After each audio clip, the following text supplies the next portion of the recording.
Welcome to the Diablo 3 Open Q&A panel. Hello, everybody. My name is Jay Wilson. I'm the game director on Diablo 3. I have a whole bunch of awesome people here from the Diablo 3 team. I have Joseph Lawrence, who is our audio engineer. Jason Regier, lead programmer.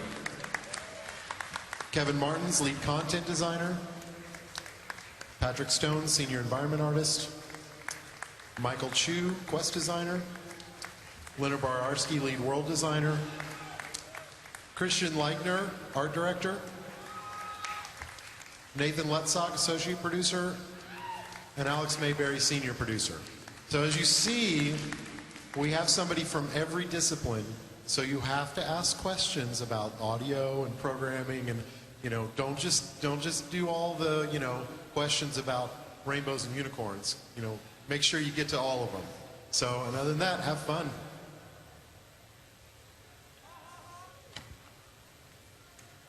All right, here we go. Okay, hi guys, and thank you for everything you've shown us so far.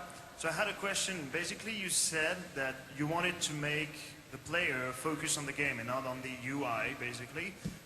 That is a good idea, but when you've got I think it's 96 billion of possibilities in your runes, you've got also the traits, you've got the skills, you've got the charms and the talisman.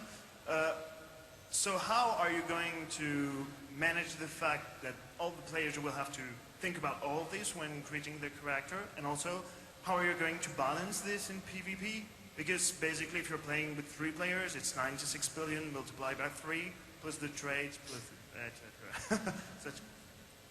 All right, so that's 2 questions. Anybody want to take one of those? Okay, so on the UI side of things, I'll leave the P1 for Jay for a second here. On the UI side, you don't have that many choices at any given time. So the way it works right now, which may change, of course, we're always iterating, is every even numbered level you get 1 skill point, and you have your kit of 7 skills that you can pick. So initially when you start the game, you just have 1, and then 2 and 3 and so forth. You can add another skill point into an existing one to level it up, or pick a new skill. That's just one example, and same thing with the traits. You're sort of spending 1 point at a time. It adds complexity over time, but it's all very accessible, and all the UI revisions you see us do are there to make it easy to make those choices. So these little small choices end up becoming something much bigger as time progresses. So the UI actually does a great job of keeping the choices compartmentalized. So I'll take the balance one. So how do we balance? I mean, I think you're specifically asking about PvP, but I'm going to take it broader than that. Most of the time, I mean, how do you balance a game is, I could probably talk for 2 or 3 hours about how you balance a game. It's very difficult to answer that question quickly. So what I'll say is it's part the power of math, it's part playing the game a lot, and it's part targeting what level of balance you want. Speaking specifically to PvP, one of the goals we have is to make sure that PvP never affects PvE game balance. So it's one of the reasons why we've put PvP into arenas that are separate from the PvE game. We'll never nerf a PvE skill for PvP. We can balance every skill specifically for PvP. Awesome, thank you. Hi, I was wondering about your plans for endgame content for Diablo 3. Are we just going to kill the last boss on the hardest difficulty and that's it? Or will there be some kind of multiple repeating dungeons that you can do with your friends so that you don't run out of stuff to do at the end? No, you'll kill the last boss like 800,000 times until your eyes bleed, right?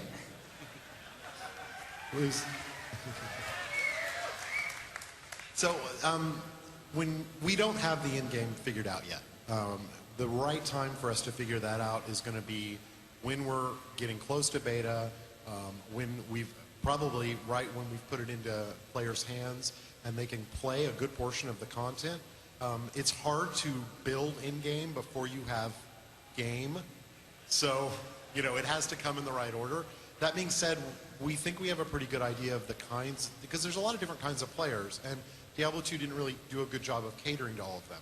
There's those players who want to re-roll characters, and that's their version of the end game. They don't necessarily want to search for loot. They want to, you know, play a different character or replay the same character for a good reason. So we can come up with good motivations that reward that activity. There's players who want to acquire more loot. And really for them, what we want to do is say, well, what's the most fun way to play the game? That should be the best way to get loot. So for us, it's mostly cooperative play, and it's actually a lot of the core game of fighting monsters. And bosses are fun, but they get repetitive. We'd really prefer you to play much more of the game, and that be the fastest way to get loot, because it's the most fun. And then PvP is now a factor as well. A lot of players are going to want to play because they're going to be trying to perfect the perfect PvP build. And that has definitely got a big end game in and of itself. Thank you.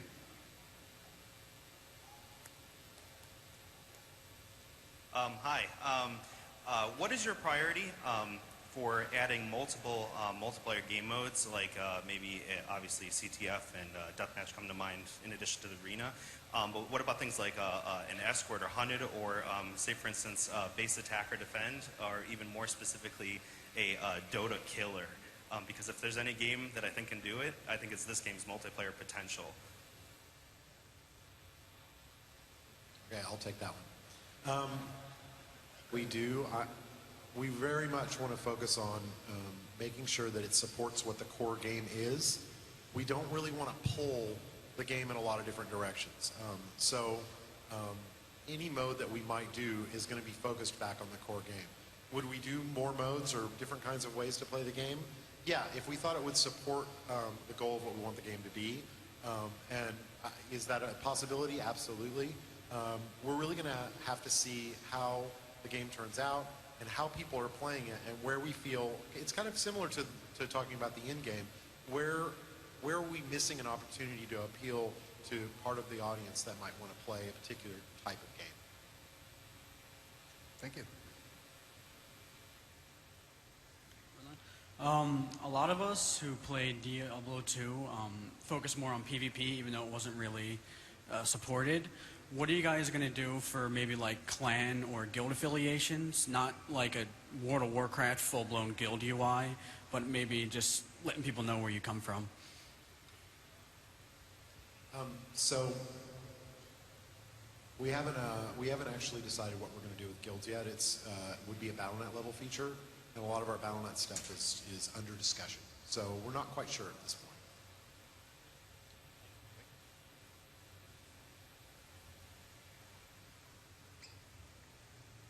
Hi. I was just wondering when the game's coming out. No, kidding.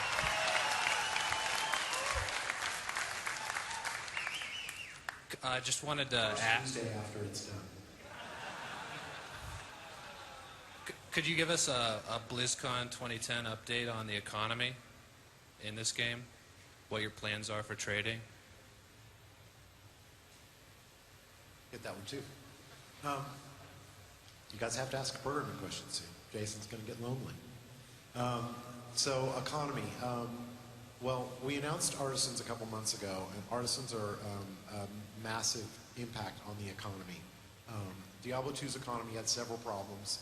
It had an arbitrary gold cap, which essentially limited the ability to use it as a high-end currency. There was a massive amount of gold input into the economy and almost no gold leaving the economy. So with Diablo 3, we have a lot more control on gold coming in. We just don't throw quite as much gold at you. Diablo 2 really used gold as a reward. They just kind of threw it at you in buckets, and that it ceased to actually be a reward because you didn't care about it anymore. So we've got a lot more control over that. We've learned from that experience. And also on the sell prices of items, we've control. We now salvage items for the crafting system, which pulls one of the gold producers back out of the economy without turning it into gold. The crafting system itself has lots of gold inputs. And they're gold inputs that repeat. So every time you get a new item, you want that item to have the best possible gems. And you want to maybe pull gems out of another item. And you want to enchant it. And you might want to add sockets to it. all those things cost gold. And those things, that is our primary way that we're going to pull gold back out of the economy. So that's the economy question. The trading question is, we definitely want to support some kind of enabled trading. Like, we don't want you to have to spam chat channels or make games with special names. You know, that was not awesome, and we know it wasn't awesome. So we do want to fix it, but we haven't decided exactly how yet. I'd also like to jump in and say that, you know, in Diablo 2, we had the occasional problem with item duplication, which sort of hampered the economy. I don't remember that. It's true. So we've learned a lot since the days of Diablo 2, and you know, we have completely rewritten the item system from the ground up to make it more safe, more secure, and we expect that with Diablo 3 that you're going to have the best experience yet. So it's a big deal to us. Thank you. Hi, I had a question. Is there going to be like specific PvP gear or skills, you know, like resilience, or is it going to, like out on the floor with the arena battles? I noticed that the skills had cooldowns that are not present on the PVM demo. So if you could elaborate on that. We're not going to have PvP gear. PvP is not. Thank you very much. We appreciate your support. Do you guys want resilience in Diablo? Oh. We knew that. So yeah, no, we're gonna avoid PvP specific stats, and we're not gonna have any PvP gear or no power is gonna come from PvP. It's not the point of it. We don't want any kind of conflict between the PvE and PvP game. And then the way the arenas work is every skill has a set of PvE data and PvP data. So yeah, we do actually alter some of the aspects of skills to make them work in PvP. We try not to alter them so much that they change the nature of what the skill is. So they tend to be things like, we might change cooldowns from PvE to PvP. We might change costs or tweak damage a little bit. But we try not to change it so that it's foreign to you. We do have some skills that are more PvP leaning, because we don't feel, with the customization that you have in Diablo, it's pretty easy to avoid those skills if you're never going to PvP. But there's some skills that's just too, it's not that they're useless in PvE, it's that they're maybe not as useful or desired as they would be in PvP. And we think that's fine, as long as it doesn't dominate the whole skill set. Thank you. I just wanted to know what Deckard Cain's doing in Diablo 3. I haven't heard anything about him, and I do like that guy. He's doing the same thing he always is doing. He's trying to thwart evil. He's been spending the last 20 years he's researching, looking for ways to stop the coming invasion of Hell, because now that the World Stone has been destroyed, there's nothing keeping Hell from invading. And he doesn't know why they haven't invaded yet, but he's going to make damn sure that when they do invade, mankind is prepared. Thank you. Nathan does an awesome entertaining, by the way. Come on up. Just do it. One more sip. Thank you all for coming out to BlizzCon. Sorry, Nathan. It's more of a fan service. It's not really good, but I can't be stopped from doing it in the playtests and then the placeholder sounds in the game. It's awful, but it's something I love to inflict on the team. All right, this morning you implemented a lot of story, trying to get story in different places and as many places as possible. Are you also trying to address different story reactions and interactions with a wizard compared to a monk when dealing with an NPC for story replayability? We're not having different, if I understand your question correctly, we're not having different paths through the story, but the different characters, the different player characters will react to the story differently to a certain degree. And one of the things we're toying around with right now is the quest log is being relayed The quest log has a verbose, which is more wordy version of your quest objectives.